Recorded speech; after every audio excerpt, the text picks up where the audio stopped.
What's going on YouTube? Sean here, and welcome to day 30 of my Godzilla Rewatch. And in today's video, we're going to be talking a double feature. We're going to be going over the Monsterverse movies. We're going to be talking about Godzilla 2014 and Kong Skull Island. I was pretty much running out of days, and I didn't really want to include Kong as part of a Godzilla rewatch necessarily, because I'm like, it's a Godzilla rewatch. Yeah, sure, it's part of the same universe. I'm like, I'll just kind of combine this and the 2014 film, and it's kind of a recap of the Monsterverse per se. So, let's begin. Godzilla 2014. Boy, this one takes me back to the first time I did like a marathon of this sort. That's when I did the 30 Days of Godzilla a few years ago. It's hard to believe it's been 5 freaking years since I did that list. I'm like, oh my gosh, time is really flying by. It's kind of crazy to think about just how much time has passed since Godzilla 2014. Obviously, after that, we got Kong Skull Island. We had the comic book tie-ins. We've been seeing trailers for King of the Monsters. We've been waiting, eagerly anticipating it. I'm all in. I'm ready for this movie. I've just been super amped up, ready to go. We're finally here. So just about a few more days at the time of recording this. Although by the time I upload this, I'm sure it'll be. How many days will I be till I see it? I don't know. Whatever. I'm getting off track. But anyways, let's go ahead and start off. We'll talk about Godzilla 2014. Then we'll talk about Kong Skull Island. We'll wrap it up. My hopes for King of the Monsters. And we'll go from there. So, Godzilla 2014, the hype for this thing was nuts. It had been over 10 years since Godzilla had been in a movie. Obviously, there was that cameo in Always Sunset on 3rd Street 2. But this is the second attempt that America had at making a Godzilla film. First time, didn't go so well with Roland Emmerich's movie. That one may have been a hit at the box office, but people just hate that movie. And upon rewatching it, yeah, it's not very good. It sucks the big one. I tried getting into it. There's some things I can make fun of, but I just can't really stomach watching it all that much. When I see the movie, I'm like, I've got to watch this one again. But as part of the rewatch, had to do it. So, Godzilla 2014, this is one, the hype was real. The first trailers dropped. People were anticipating, like, ooh, a new Godzilla film. Let's see how this one, turns out. Movie came out. I had my marathon build up, and I liked it. I liked it. There's my initial thoughts and hype for it. I kind of had like the bit of a Phantom Menace effect with this movie where I was like, I just couldn't come away disappointed with this thing. Like I had to just like, I couldn't live with myself that there was any issues with it. But obviously, once I watched it some more as more time passed, I could see issues with it. I can still watch it, definitely. But I did have some definite problems with 2014. That it took a bit of time for me to really kind of like accept that the film had some issues, but overall consensus, I definitely like the movie, but I do see where its issues come from. There's some great visuals. Gareth Edwards obviously is really good at showcasing scale. There's some nice emotional moments. The score by Alexander Desplat is really, really good. There's some other great things too. There's some great Godzilla moments, like the way it builds up and gives you the payoff to some of these epic Godzilla moments. For instance, the kiss of death, the first time you see the atomic breath, the first time he shows up. There's some good acting from some of the actors. Some of the actors are kind of just okay, so. Obviously, you got Bryan Cranston in there, who was fan-freaking-tastic, and it is a fucking crime what happens to him in this movie. If he would have passed away, like, at the start of the third act, I would have been okay with it, but the fact that he dies within, like, the first 30 minutes of the film, he's getting all the development, you got all the emotions behind him, there's a lot going on with him, and there's some great setups within the first 15 minutes. That scene where he has to lock his wife, basically has to seal his wife in there and she's going to die because of the radiation within the place, that was gut-wrenching. That was very heartbreaking. There's a lot of emotion, there's a lot of tragedy. The first 30 minutes of this movie are pure fantastic perfection, if you ask me. Ken Watanabe obviously is there as Dr. Serizawa. You have Sally Hawkins in there too. Elizabeth Olsen's also in there. You got some good actors. David Strathairn, or however you pronounce his name, he's pretty good too as the Admiral in this film.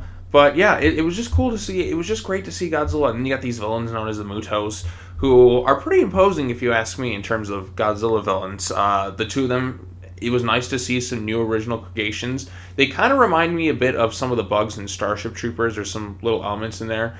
They're not, like, I remember the speculation was like, Rodan confirmed, Gigan confirmed, that's his claw right there. But the Mutos were completely original. I appreciated that about it. They obviously didn't have the Toho films. And what I like about this movie too, it has a beginning, a middle, and an end. Not a lot of movies do that, especially in today's day and age with the advent of cinematic universes. What I respect about what Gareth Edwards did, he took the material seriously, and he had a beginning, a middle, and an end. He was not all about like just setting up for the next couple movies. Like, no, let's focus on this film first. Let's get this movie right. Then we can move on. Godzilla's design, I really like his design this time around. It's a nice update. This one looks like classic Godzilla. Obviously, they fixed some things and tweaked it a bit for King of the Monsters coming up, but overall consensus, I definitely do dig this design. I love some of the Godzilla moments in this movie. His first appearance when he shows up and roars, the whole theater went crazy over. Then we get into some problems with the movie with the constant cock teasing. But yeah, that's his first appearance, great. The build up to it, Ken Watanabe in the movie is also great as Dr. Ishiro Serizawa. A nice nod to the original film, and obviously he's going to be in the next one. But Ken Watanabe, Bryan Cranston are the two best actors in this movie. Aaron Taylor Johnson, on the other hand, he works when he's with Bryan Cranston, but when he has to kind of carry the movie on himself, he doesn't have the personality, and he comes across as kind of like dragging him, blasé, blah, blah, blah, blah. So I definitely see the issues with him in this movie. And I know a lot of people complain about it, and I definitely understand. There's not too much Godzilla within this movie. Yes, I understand the complaints of it. The cutting away is a definite issue. I can see it maybe like a little bit here and there, but when you just cock tease that much within the movie, there comes a point where it's like, okay, guys, we desperately need Godzilla to show up, but they just keep pulling away and pulling back and pulling back. The biggest groan in the whole theater for me is just when Godzilla first shows up and they cut to that little kid who's like, welcome home, daddy. And then obviously we get the classic moment with the cake joke, which has kind of become a thing within my channel and a few others.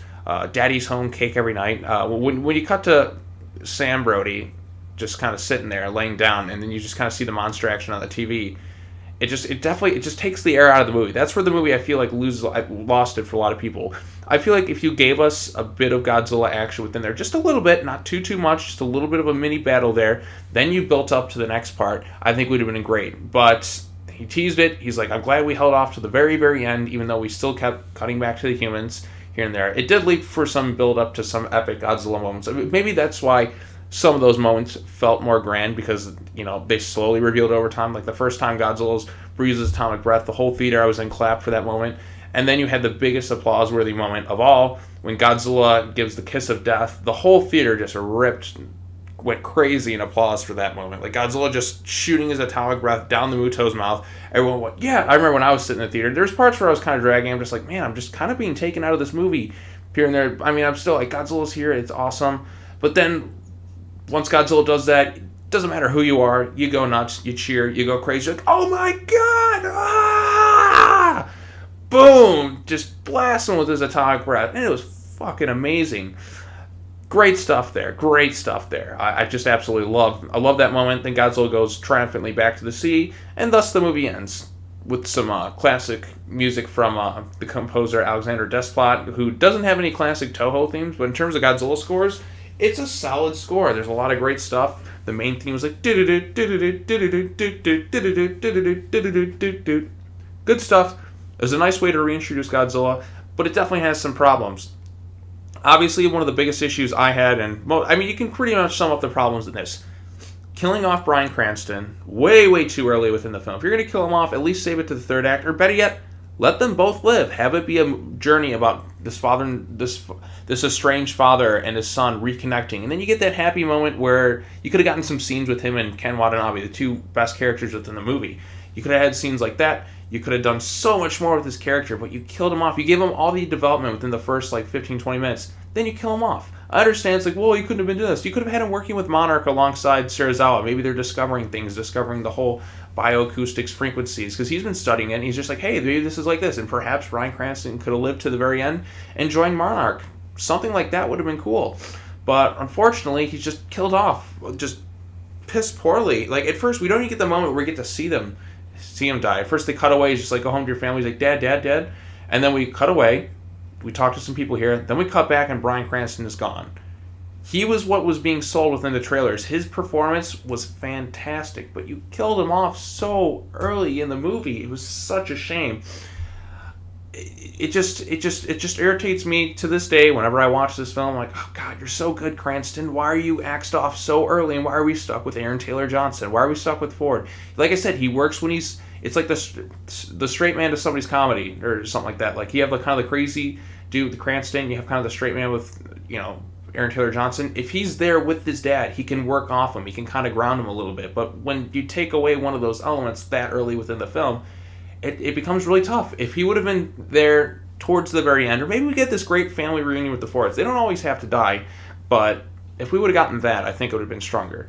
And then the next issue, obviously, cutting away too much. I'm fine with it, a little bit of teasing here and there. I'm fine with the teasing. My problem is just right when you get to that scene at the airport, you have so much momentum, and you just let out all this steam. You were building up to something great. Give us a little battle there in the city. You can save some of the best stuff for the end. You're still going to have that in there.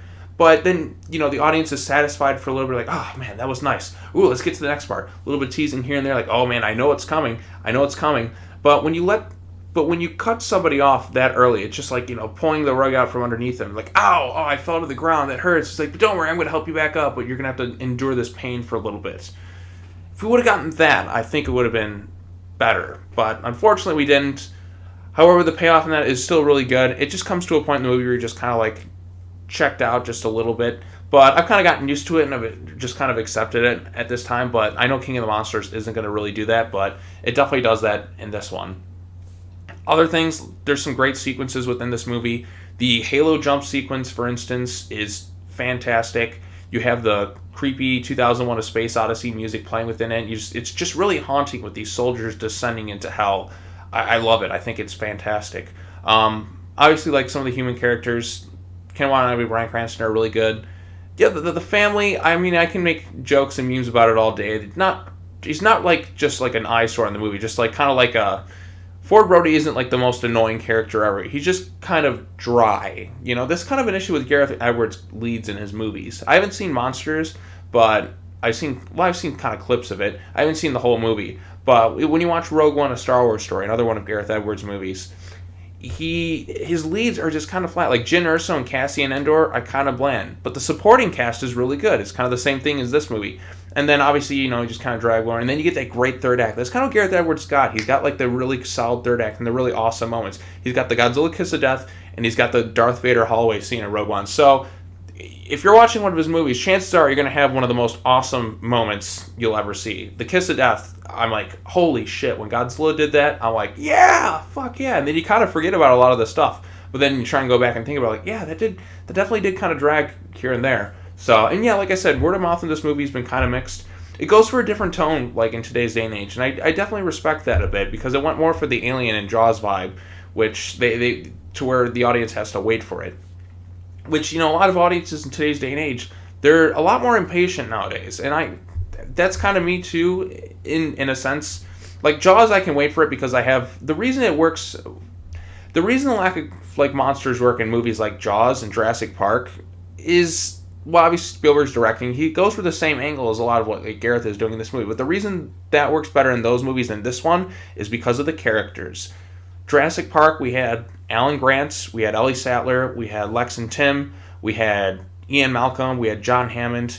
I could go on forever. You had Mr. Arnold, played by Sam Jackson. You had Wayne Knight in there. You have some more interesting characters to cut back to. Jaws, for instance, you don't see the shark all that much in the movie, but what makes Jaws great, the suspense is there. You have some fantastic actors and 3 leads. I swear to God, the leads are so good in Jaws. I don't even have to have a shark in the movie to enjoy it. You have Chief Brody, you have Matt Hooper, you have Captain Quince, you have some great supporting characters. You have the mayor, Mayor Larry Vaughn. You have Chief Hendricks and that. Like, I could follow Jaws. It's just this movie where it's just like you have Cranston, you have Serizawa. Ford Brody's not enough to carry the movie for me. So I definitely have issues with him within it. But overall consensus is Godzilla 2014. It's a good start to the Monsterverse. Definitely has its problems, but it still has its amazing moments. So I appreciate it for what it did. It brought Godzilla back. It was nice to see him on the big screen.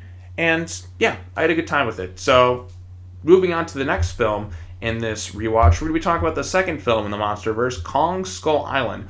Now, I personally like this movie a lot more than Godzilla 2014.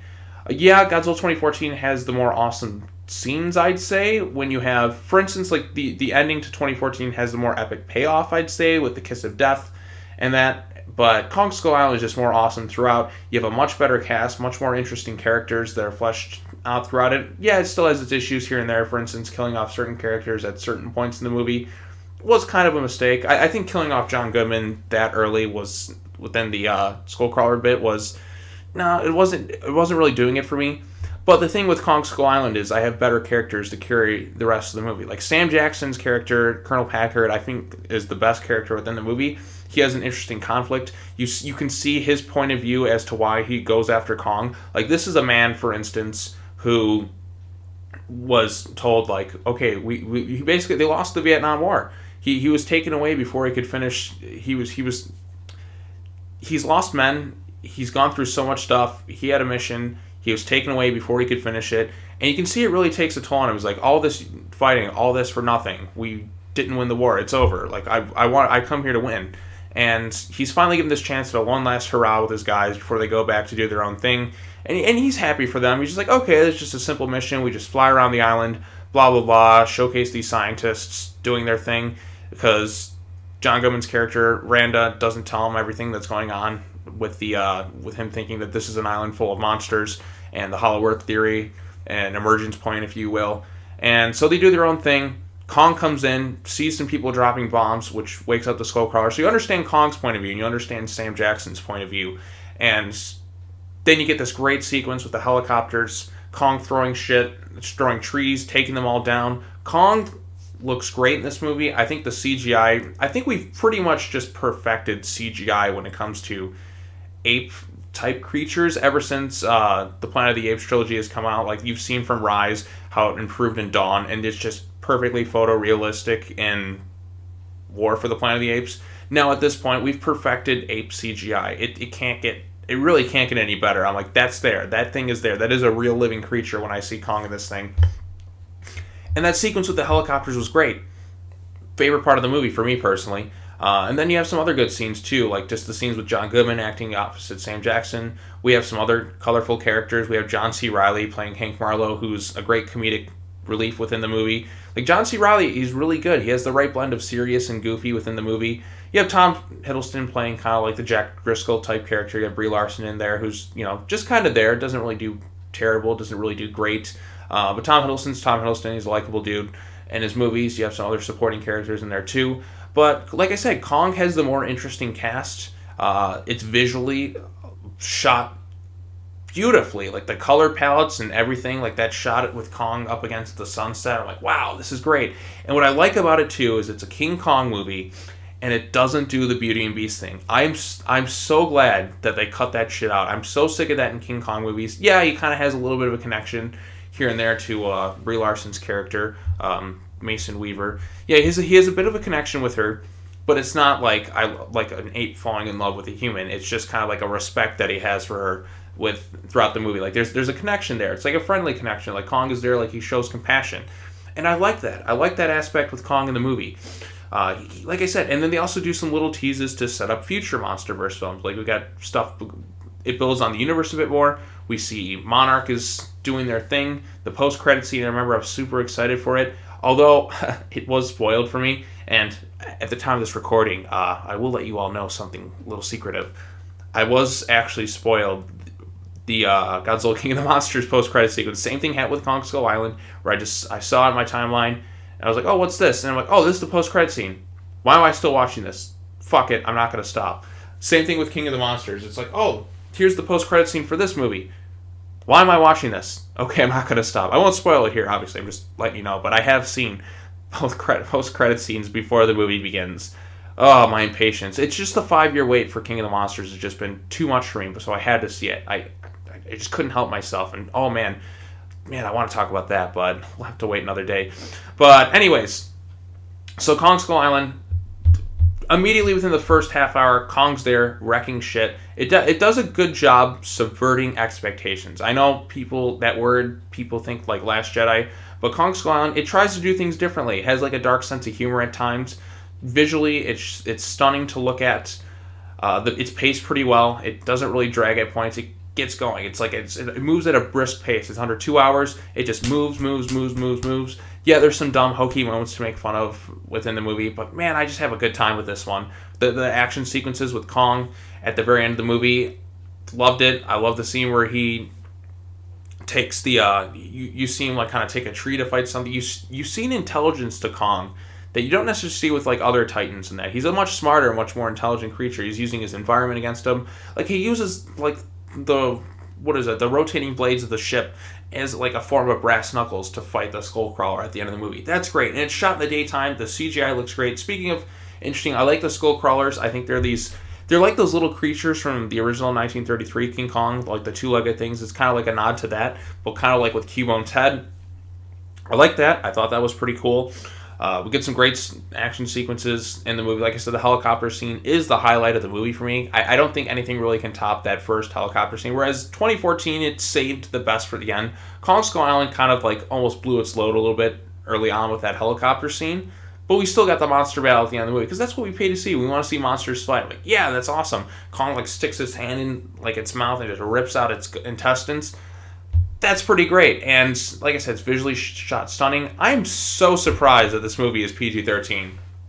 There's some hardcore R-rated stuff, like ripping out intestines. You got like a spider you got it going full Hannibal Holocaust with a spider just sticking its leg through some guy's throat.